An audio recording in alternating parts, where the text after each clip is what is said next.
Paul opened his eyes slowly. At first, he thought he was dreaming. A white glow surrounded him, soft and steady, like moonlight.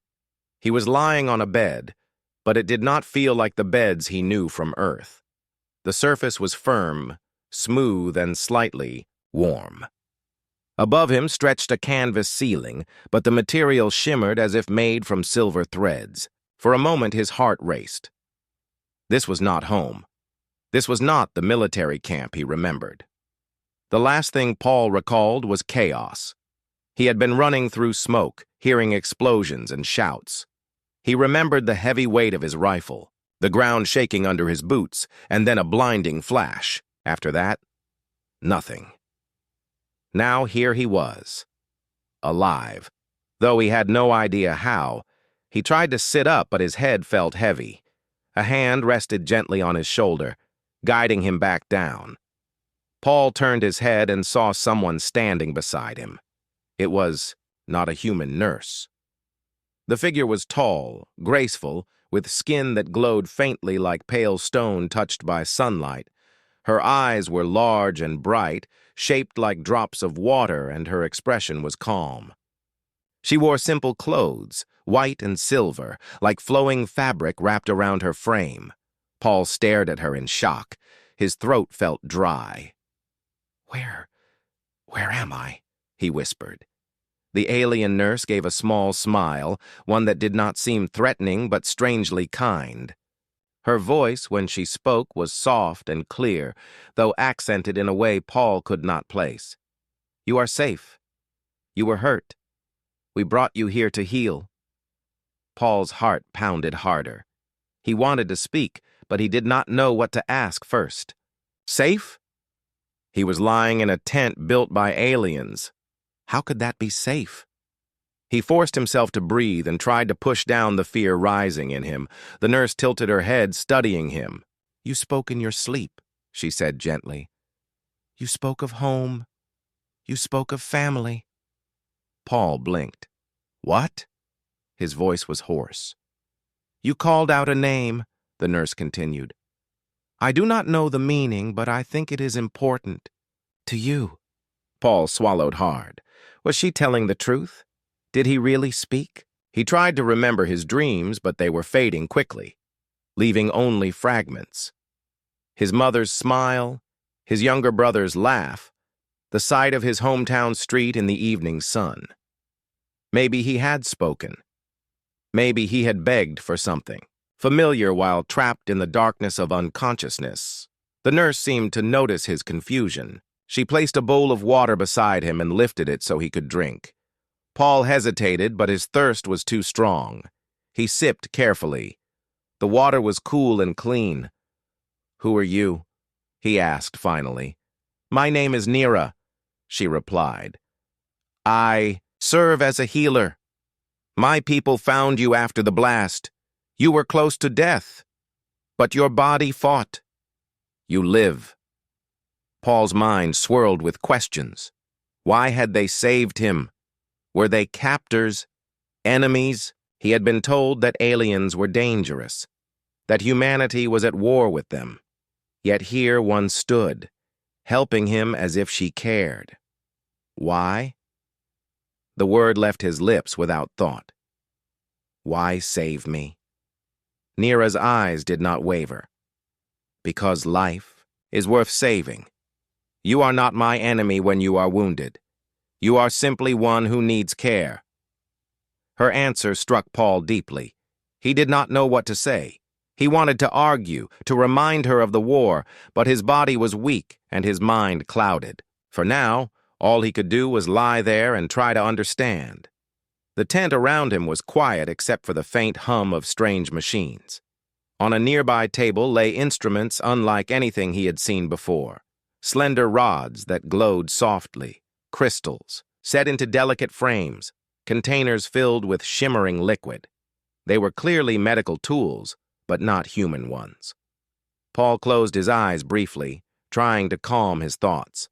When he opened them again, Nira was still there, standing watch, like a guardian. "Rest," she said gently. "Your strength will return. In time you will walk again." Paul shook his head weakly. I need to know what happened. Where are the others? My unit?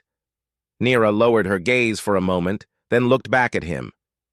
Many lives were lost in the fire. But you are here. Others are here too. You will see them when you are strong enough. A heavy weight pressed against Paul's chest.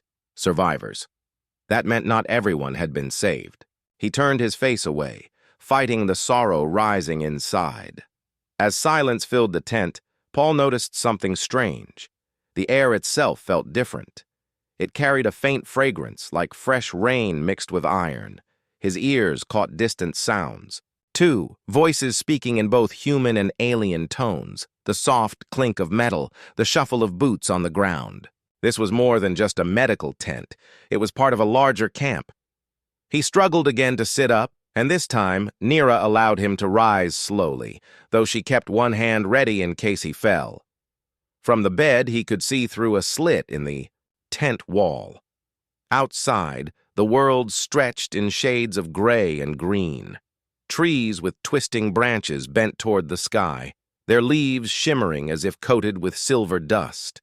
Strange structures dotted the field beyond, half canvas and half glowing stone. Humans moved among them, some injured, some walking. Beside them walked Nira's people, tall and calm, speaking softly as they guided or carried supplies. Paul stared. Humans and aliens, side by side, in the same camp. Not fighting, not shooting, but living together in uneasy peace. His chest tightened with a mix of relief and confusion. Could this be real? Could it last? He turned back to Nira. She was watching him closely, her expression unreadable but not unkind.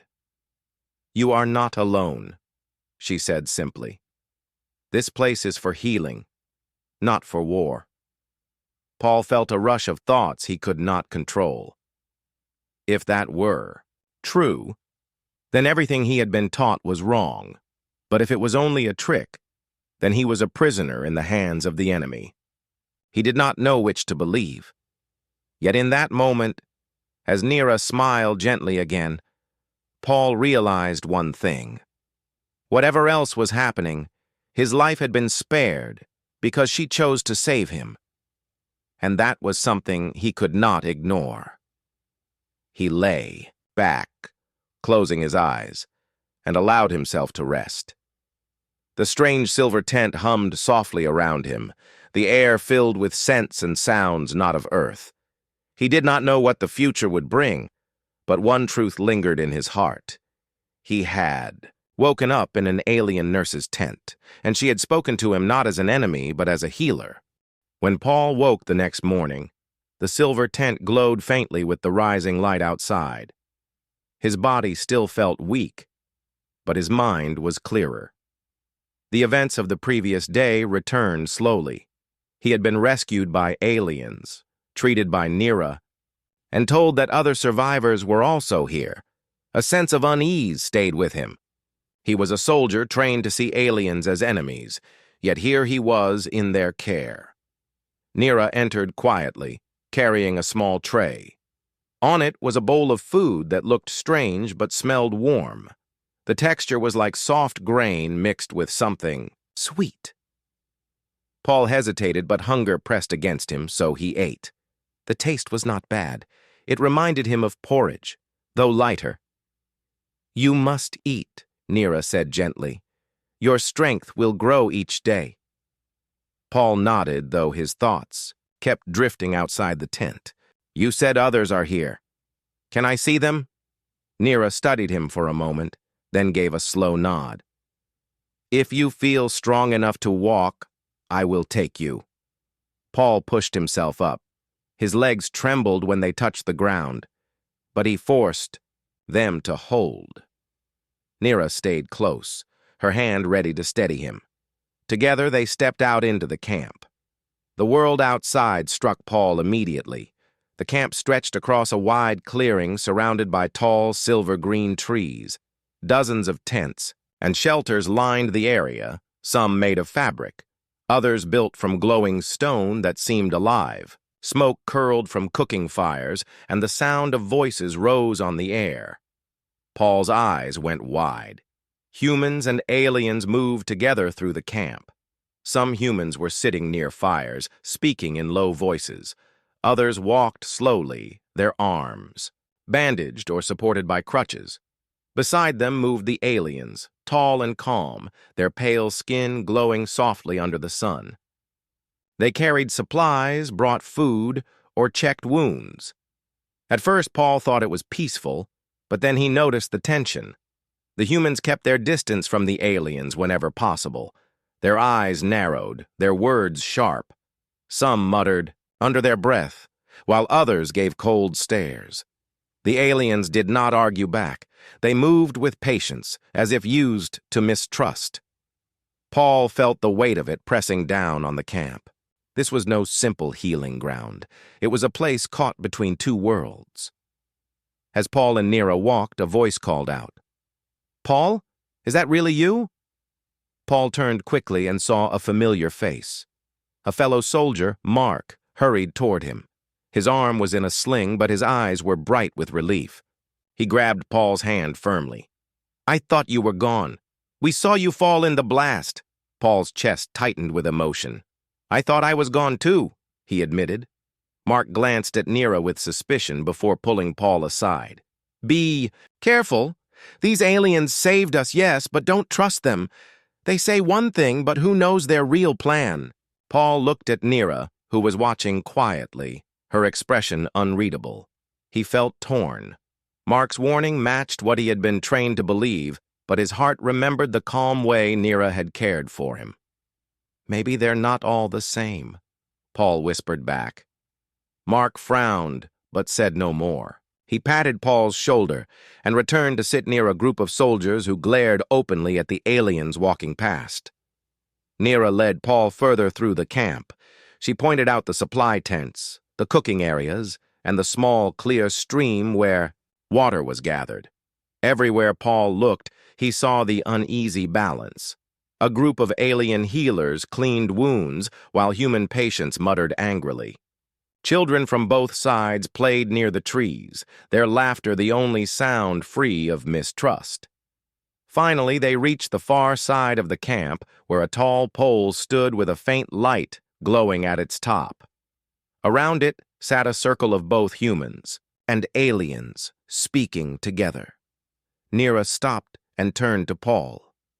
"This place is not easy," she said softly. "We saved many, but fear is strong. Your people do not know us, and some of mine do not trust yours either. But here we must live, side by side. Healing needs more than medicine. It needs peace." Paul listened, his thoughts heavy. He remembered the battlefield, the smoke, and the endless fighting. He thought of how many lives had been lost, both human and alien. Looking around the camp now, he saw survivors carrying the same pain. No matter which side they had been on. Still, the anger in his fellow soldiers worried him. He could almost feel the thin line holding everything together. One spark could break it. Later that day, Paul sat near the stream, letting the cool water run over his fingers. He watched as a young alien boy filled a jug, then carefully offered it to a human child. The two smiled shyly before running back to their families. Paul felt something stir inside him. If children could share without fear, why not adults? Nira joined him quietly.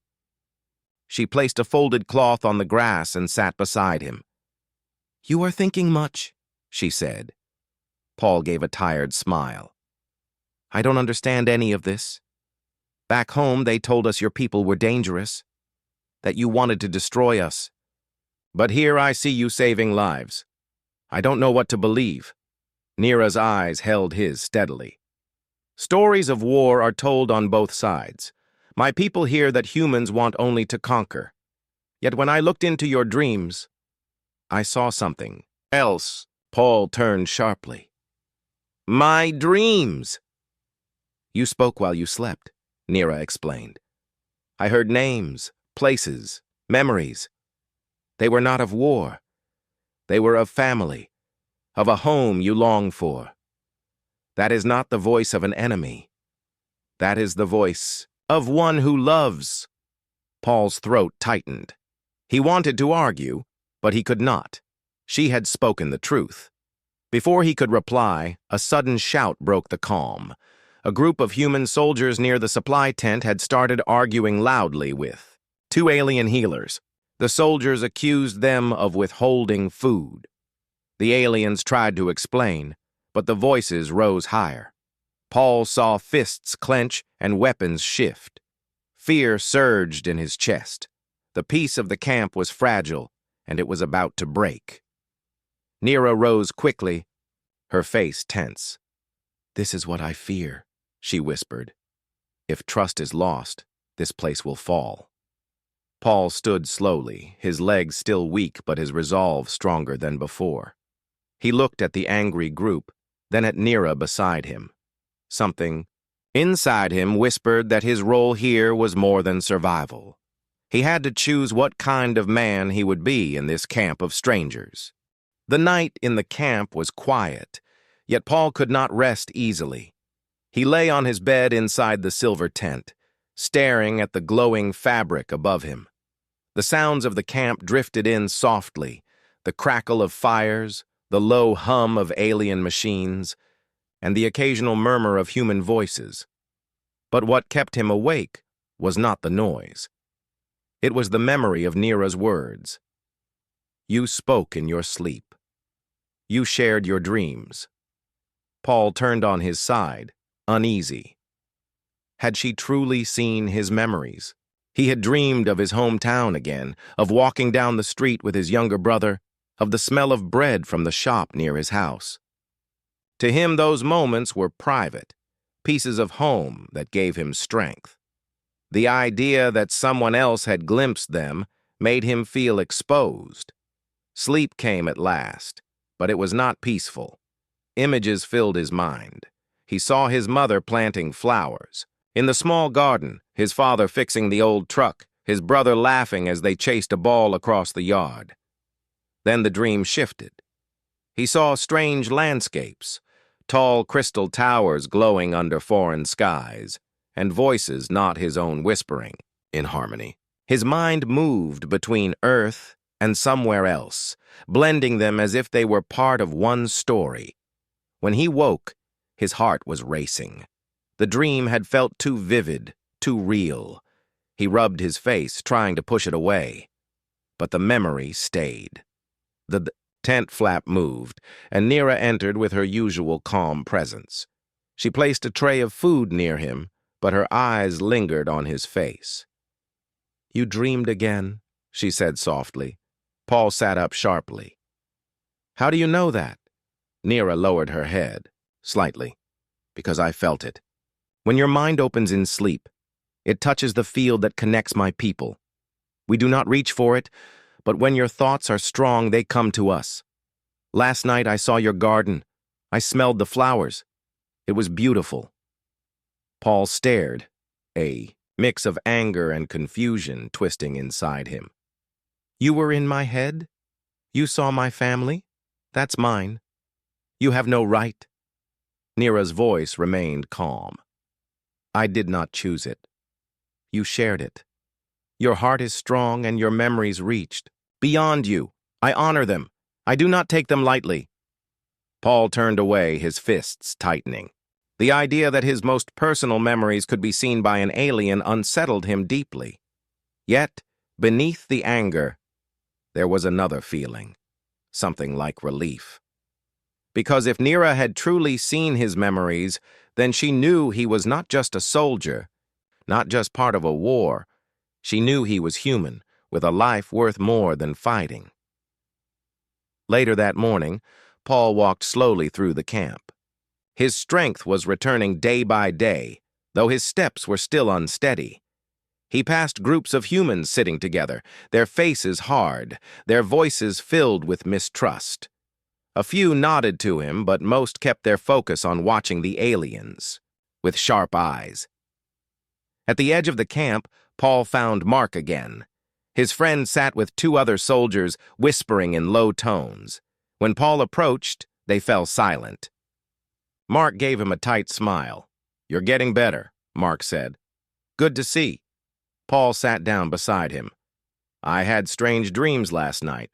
Mark chuckled dryly. "After all we've seen, who doesn't?" Paul shook his head. "Not just normal dreams. I think they connect somehow with the aliens. Nira said they can feel them. She saw my memories." The soldiers exchanged uneasy looks. One of them muttered, "That's not right. They're inside your head. They're probably twisting your thoughts." Mark frowned but kept his voice steady. "Paul, listen to me. Don't let them trick you. They act kind, but everything they do has a reason.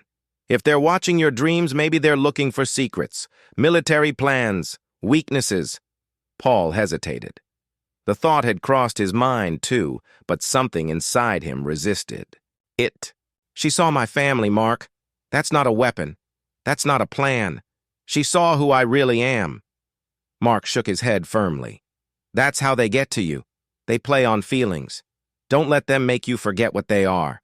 Paul said nothing more. He rose and walked away, his heart heavy. His friend's words made sense in one way, yet deep down he felt they were missing something. Nira had not used his memories to control him. She had spoken of them with respect. That did not feel like an enemy's trick. That evening, Paul returned to the stream where he liked to sit. The air was cool and the sound of running water eased his thoughts. Nira came quietly, as she often did, and sat beside him. For a while, they said nothing. Finally, Paul broke the silence. "Why did you tell me about my dreams? You could have kept it secret." Nira looked at the water. "Because truth builds trust. I want you to know that what I see, I keep safe. Your memories are yours. I only carry them as a witness, not as a thief." Paul studied her face. She spoke without hesitation, her voice steady. He wanted to believe her. He wanted to believe that his dreams had meaning beyond fear. "Why me?" he asked at last. "Why do my dreams reach you and not others?" Nira's eyes lifted to his. "Because you are open. Many hearts are closed by anger, by hate, by fear. Yours is still searching. That makes your voice strong. It carries far." Paul felt a strange warmth at her words.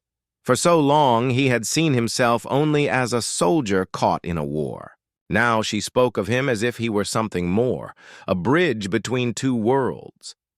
As the sun sank behind the trees, painting the sky with soft gold, Paul realized a new truth. His dreams were not just his own anymore. They had become a link, a thread, tying him to these people he had once called enemies. Whether he liked it or not, his role in this camp was changing. He returned to his tent that night with a restless mind. Sleep came quickly, and with it came dreams once more. He saw Earth again, but this time the image did not fade. He walked through his hometown, but beside him walked figures not from Earth, tall, graceful, glowing softly in the evening light. Humans and aliens moved together down the same street, sharing laughter, sharing life. Paul woke with his heart pounding, his mind shaken by the vision. It was impossible, yet it had felt real. The camp grew restless as the days passed. What had begun as a fragile piece now felt like a rope stretched too tightly, ready to snap at any moment.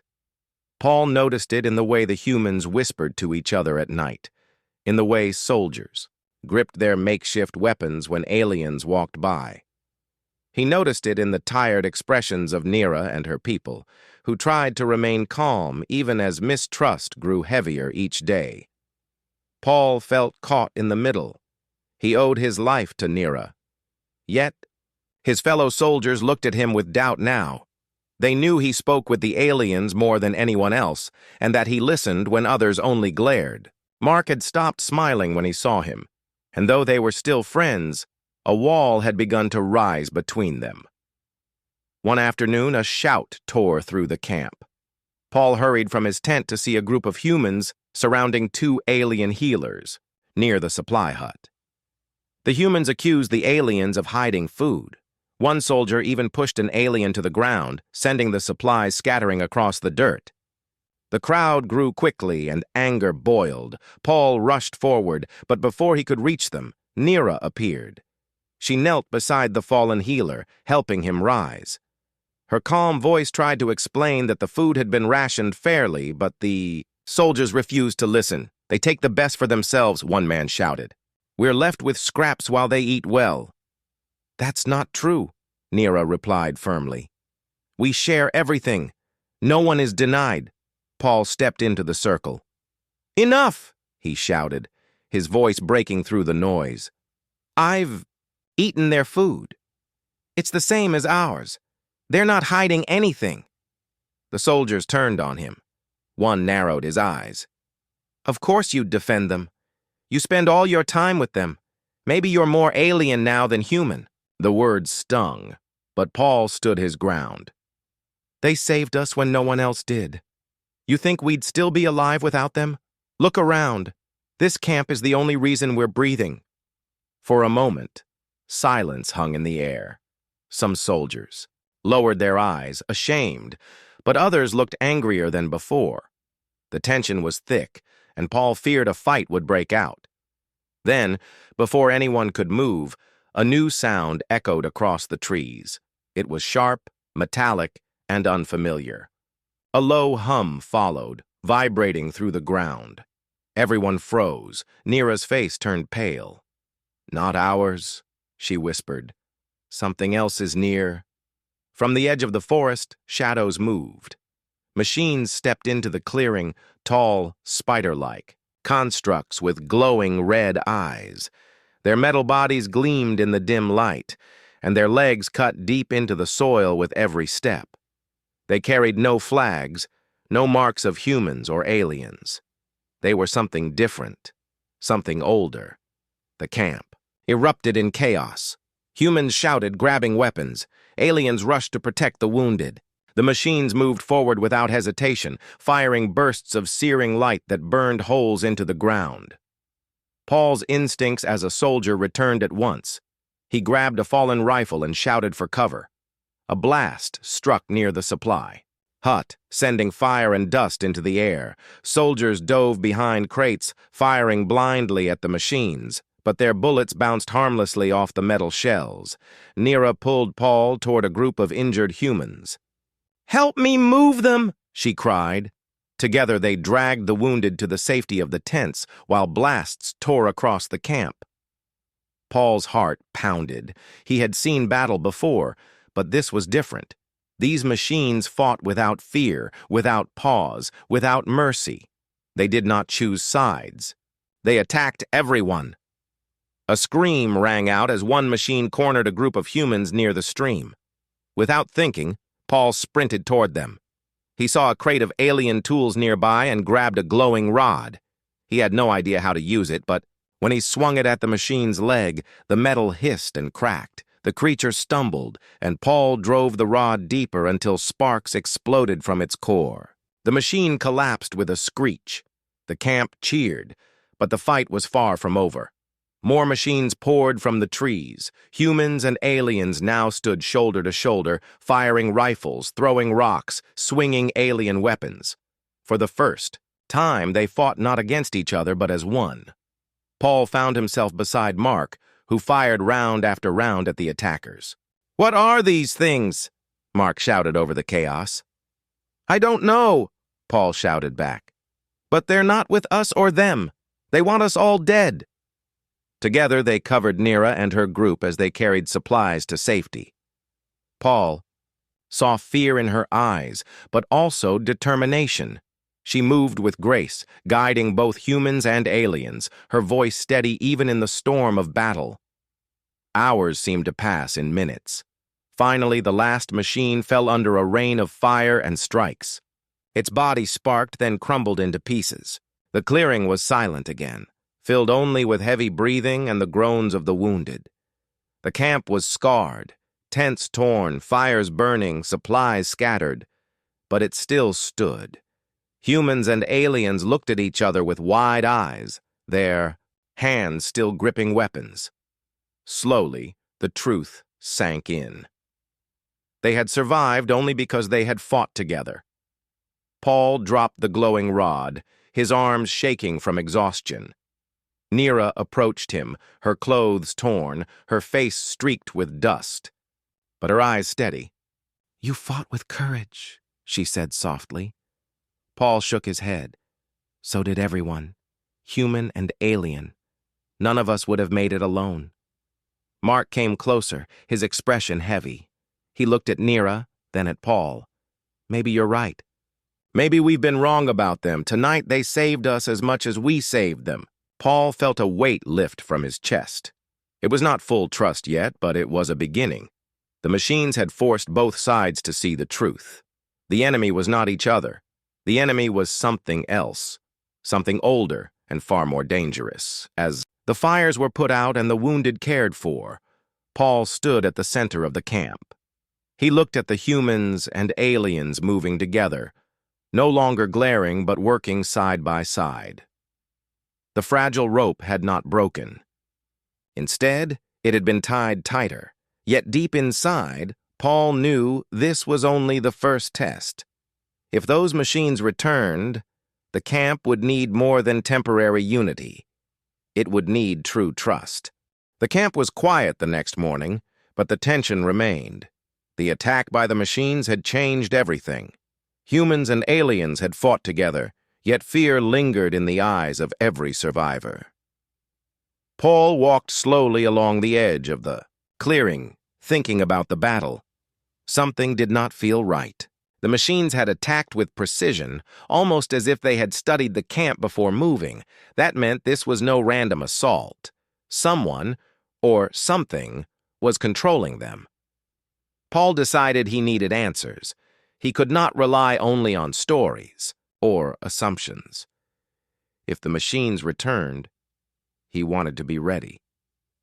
He spoke to Nira quietly. "I need to know who made them, why they attacked us." Nira's face darkened. "I feared you would ask this question." "The machines are not ours. They are ancient. My people fought them long ago before humans even reached the stars. They are remnants of an enemy who wanted to control life across the galaxy. They were thought destroyed, yet some survived, waiting or awakening." Paul's stomach tightened. "They attacked without warning. Why now?" Nira shook her head. "I do not know, but they choose their targets carefully. They want to weaken civilizations before they can become strong. That is why your camp was attacked. You are survivors, but you are vulnerable. They may try again." Paul's mind raced. The humans in the camp had been ready to distrust the aliens, but now they faced a threat neither side had caused. He realized the argument over food and territory seemed small and meaningless compared to this danger. He decided to investigate. Leaving the camp, he moved cautiously toward the forest where the machines had appeared. Nira had warned him to stay close, but his determination outweighed fear. He needed proof. He needed to understand. The forest was dense, the silver-green trees casting long shadows under the rising sun. Paul moved quietly, listening. Birds sang faintly, but the forest felt tense, almost alive. After some distance, he saw the remains of one of the machines. Its metal frame was broken, but faint lights still flickered inside. The body was unlike anything he had ever studied. It seemed both mechanical and organic, with circuits that pulsed like veins.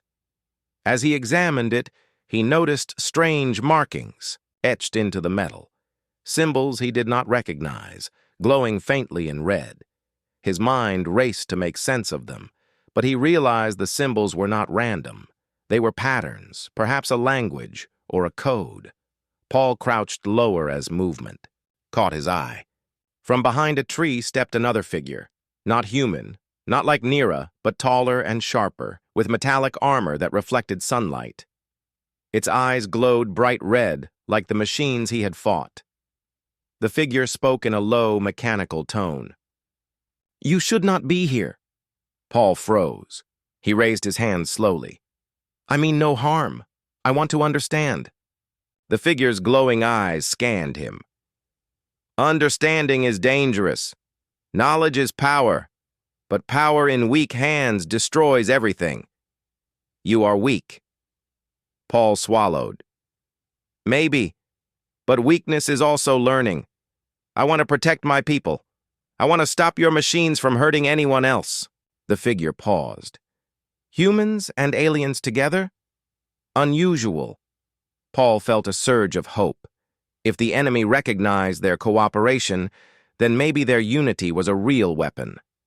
"Yes, we are stronger together. You cannot win if we fight as one." The figure considered him, then slowly stepped back into the shadows. "Perhaps. But the test is not finished. Others will come. You must prepare." Before Paul could respond, the figure vanished into the forest. His heart pounded, but he felt more determined than ever. The enemy was real, ancient, and cunning, but now he had a glimpse of their intentions. When he returned to the camp, Paul shared what he had seen with Nira. Her eyes widened as he described the armored figure. "Yes," she said gravely, "this is one of their leaders, or what remains of it. It is watching, it is learning, and it will not stop until it achieves its goal." The humans in the camp listened as Paul explained what he had discovered. Some shook their heads in disbelief. Others tightened their grips on weapons. Mark looked at Paul with a mixture of respect and concern. "So this is bigger than us, bigger than humans or aliens alone." "Yes," Paul replied. "We need to trust each other.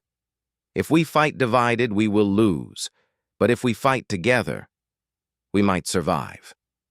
The camp slowly began to change. Humans and aliens, who had argued and stared at each other with suspicion, now spoke quietly about strategy, about defense. Nira worked alongside the humans, planning ways to strengthen the camp and protect the wounded. Paul helped train both sides to watch for signs of the enemy, teaching what he had learned from the battle. At night, Paul could not sleep. His dreams returned, but now they were different. He saw Earth, yes, but he also saw the machines, moving through forests and cities, observing, calculating. He saw humans and aliens fighting side by side, holding weapons and hands in unity. The images were vivid, almost like visions. He realized that his dreams might be more than memories. They might be warnings or lessons or guidance. Nira sat beside him one evening, noticing his unrest. "Your dreams are important," she said softly. "They are a bridge between our people. They show what is hidden, what may come. But you must use them wisely. Fear will only cloud your mind." Paul nodded, swallowing hard. "I understand, but what if we are not ready? What if we fail?" "You will be ready," Nira replied, "because humans and aliens together can achieve what neither could alone. That is why you were spared, why your mind opened to us. You are part of the future we must build." Paul felt a strange warmth at her words. He had once believed the war was only about territory, about survival. Now he understood it was more. It was about trust, about cooperation, about standing together against a threat that neither side could face alone. The next morning, Paul walked through the camp, observing humans and aliens working side by side. Supplies were repaired, wounds tended, defenses strengthened. Children played near the trees, their laughter stronger because it was shared between two worlds. Paul paused to watch them, a smile forming on his face. He realized that the machines, the hidden enemy, had forced a truth upon them. Survival was possible only if humans and aliens stood together. He took a deep breath and looked at Nira, who was guiding a group of human soldiers in repairing a broken structure. Her calm presence reminded him why he had trusted her from the beginning. They would face the enemy, and together they might finally be stronger than the forces that sought to destroy them. The camp was quiet at first light, but the calm was deceptive. Paul walked slowly through the rows of tents, feeling the weight of responsibility pressing on his shoulders. The attack by the machines had left scars, not only on the land but on the people.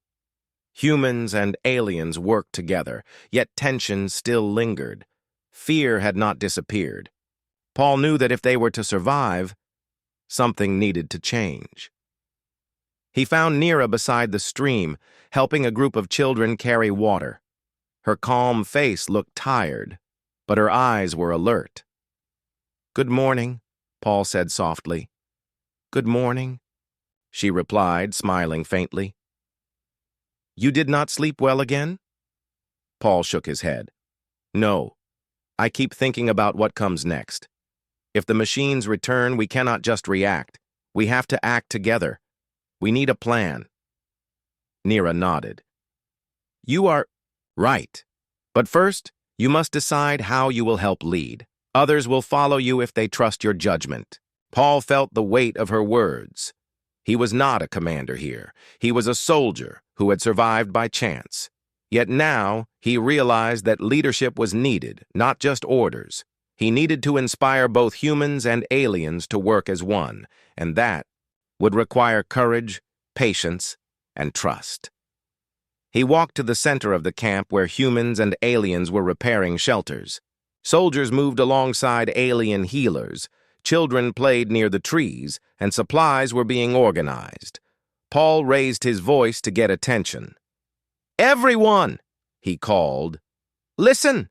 Humans paused, some frowning, others wary. Aliens straightened, their glowing eyes fixed on him. Nira stood quietly nearby, letting him speak. "We survived because we fought together," Paul began, his voice strong. "The machines came and attacked without warning. They did not care if we were human or alien. Their goal is destruction. If we remain divided, they will destroy us one by one." A murmur ran through the humans. Some nodded, but others crossed their arms, still skeptical. One soldier spoke up. "We do not trust them. How do we know they will not turn against us?" Paul met the man's eyes steadily. "Because we have a choice. We can fight as one or we can fall apart. We cannot afford mistrust. Look at what they did. They came for all of us. If we do not protect each other, no one will survive." An alien healer stepped forward, her voice calm but firm. "We have already saved lives together. We shared food, shelter, and medicine. We did not harm each other when fear and anger were strong. That shows what is possible," Paul continued, feeling confidence grow in his words.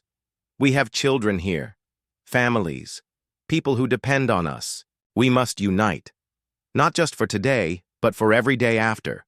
We are stronger together than apart." For a long moment, silence hung in the air. Then slowly, humans began to nod. Aliens gave quiet murmurs of agreement. Paul felt a spark of hope.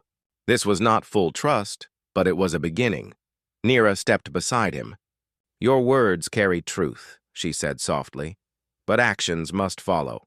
You must lead by example, show that cooperation is stronger than fear." Paul looked at her and then at the camp. "We will start now. Everyone will work together to build defenses, care for the wounded, and prepare for the machines if they return. No one will do this alone. Humans and aliens will fight side by side." The camp moved into action. Humans and aliens cleared debris, repaired structures, and reinforced walls. They shared weapons and supplies, showing each other how to use tools unfamiliar to their own kind. Paul walked among them, offering guidance, encouragement, and support wherever it was needed. As the day passed, Paul noticed a change. Soldiers, who had whispered angrily about the aliens, were now laughing with them, sharing stories or teaching them to handle rifles. Aliens who had moved quietly among the tents were now speaking more freely, asking questions, and offering help. At night, Paul and Nira sat by the campfire. The sky was clear and stars reflected in the nearby stream. The battle with the machines had shown them what they could achieve together. But the future remained uncertain. "You did well today," Nira said, her eyes watching the children playing nearby. "You helped build trust. It will not be easy to maintain, but it is possible." Paul looked at her, thinking about everything he had learned in the past days. "I know the machines will return, and I know we are not ready for every challenge. But if we continue to work together, maybe we can survive. Maybe we can even win." Nira nodded. "Your dreams helped you see possibilities.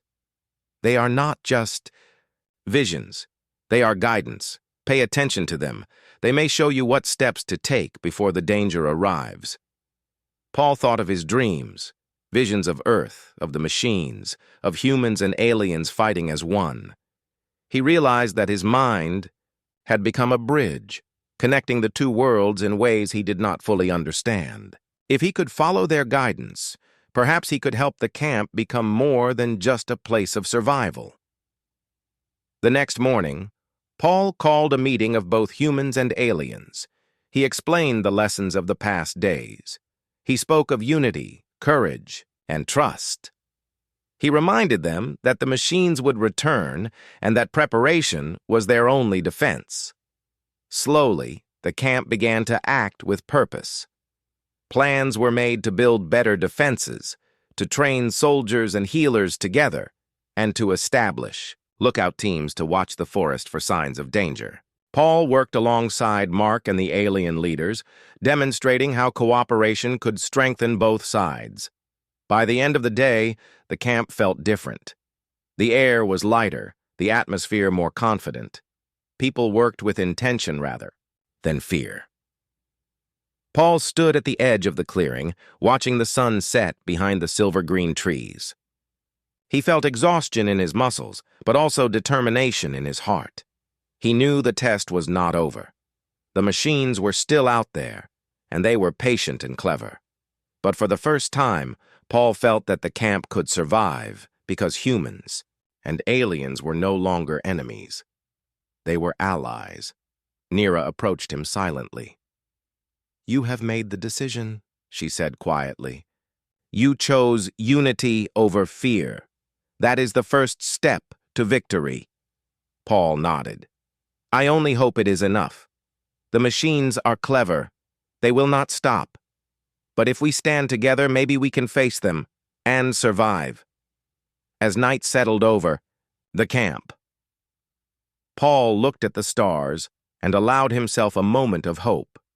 He had taken the first step in uniting two worlds, and he understood that leadership was not just giving orders. It was inspiring trust, showing courage, and leading by example. The sun had just begun to rise over the camp when the first signs appeared. Shadows moved at the edge of the forest, flickering against the silver-green trees. Paul stood at the center of the clearing, his chest tight with anticipation. Today would decide everything. The machines were coming back, and the camp was ready, or at least as ready as it could be. Humans and aliens moved quickly, finalizing defenses, checking weapons, and positioning themselves along the perimeter. Children were sent to safer areas with healers and volunteers. Paul walked among the soldiers, adjusting positions and offering words of encouragement. Mark met his eyes and nodded. "We're ready," he said. Paul took a deep breath. "We survived together," he whispered to himself. Then he called out to the camp. "Listen, today we face the enemy, not as humans or aliens, but as one people. Fight together, protect each other, and we will live." A cheer rose from the camp, soft at first, then louder as humans and aliens raised their weapons. Together. The sound gave Paul strength. He knew fear was still there, but courage was stronger. From the forest, the machines emerged. There were more than before, tall, metallic, and glowing red with eyes that searched for life. Their steps shook the ground. Each movement was precise, deliberate. They had learned from the last attack. Paul raised his rifle, taking position beside Mark and Nira. They had trained together for days, practicing strategies, and now it was time to use them. The first machine reached the clearing, firing a blast of energy toward the camp. Paul dived behind a crate, returning fire as the weapon hummed. Around him, humans and aliens moved as one, firing, dodging, and supporting each other. He saw a group of alien healers working with soldiers to protect the wounded. The healers used energy shields while humans carried injured people to safety. Paul felt a surge of pride. This was what Nira had spoken of, the power of unity. Another machine charged the camp, faster than before. Paul took a deep breath, remembering his dream from the night before.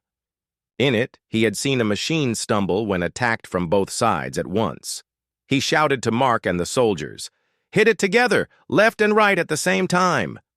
Humans and aliens moved as one. Energy blasts from alien weapons combined. With rifle fire struck the machine simultaneously. Sparks flew, and the machine toppled, its red eyes flickering before going dark. More machines advanced, but the camp held steady. Paul moved through the lines, giving orders, encouraging anyone who faltered. He felt the fear, but he also felt determination growing in every human and alien present. Suddenly, one of the taller machines, the armored leader Paul had seen before, emerged at the edge of the clearing. Its red eyes focused on the camp, and a low hum filled the air. The soldiers froze for a moment, but Paul stepped forward. "This is our chance," he shouted. "We fight together. Don't let fear control you." The camp responded instantly. Humans and aliens formed two coordinated groups, attacking from both sides while others focused on protecting the wounded and supplies. Paul, Mark, and Nira led the central attack. The armored machine struck with immense power, sending debris flying. Paul rolled to the side, firing energy blasts at its legs, while Mark aimed at its core.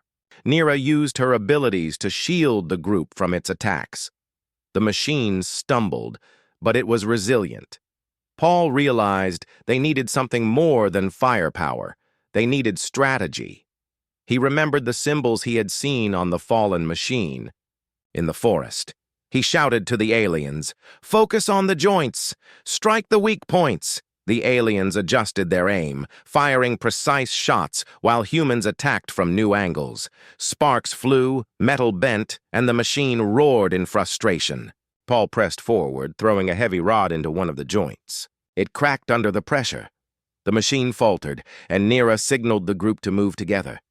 Everyone launched a combined attack, pushing the enemy to the ground. With one final strike from Paul, Mark, and the aliens, the machine fell, its glowing eyes dimming. Silence fell across the camp. The remaining machines hesitated, then slowly retreated back into the forest. They were defeated, for now. Humans and aliens, exhausted and dirty, looked at each other. There were smiles, nods, and even laughter. They had survived. Paul sank to the ground, breathing heavily. Mark sat beside him, slapping his shoulder.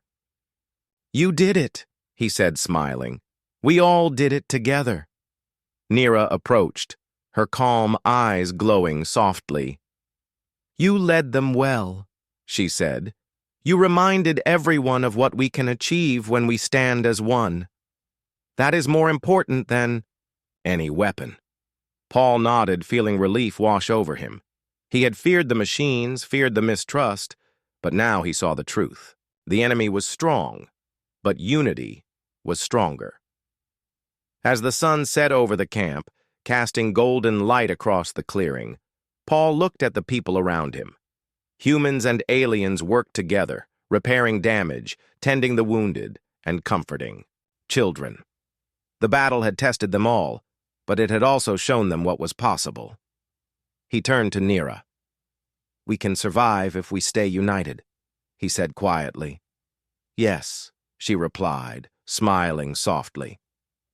And perhaps one day, humans and aliens will not just survive together, they will thrive together.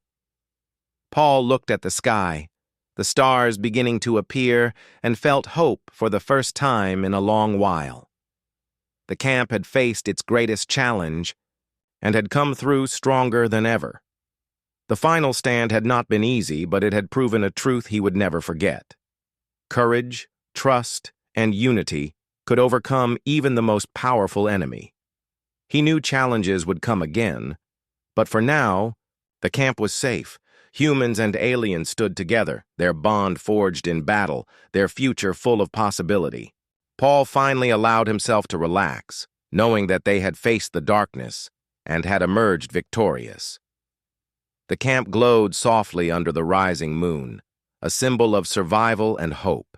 And as Paul looked across the clearing at the people who had once been strangers, he realized that this was only the beginning of a new chapter, one built on trust, courage, and the strength of unity.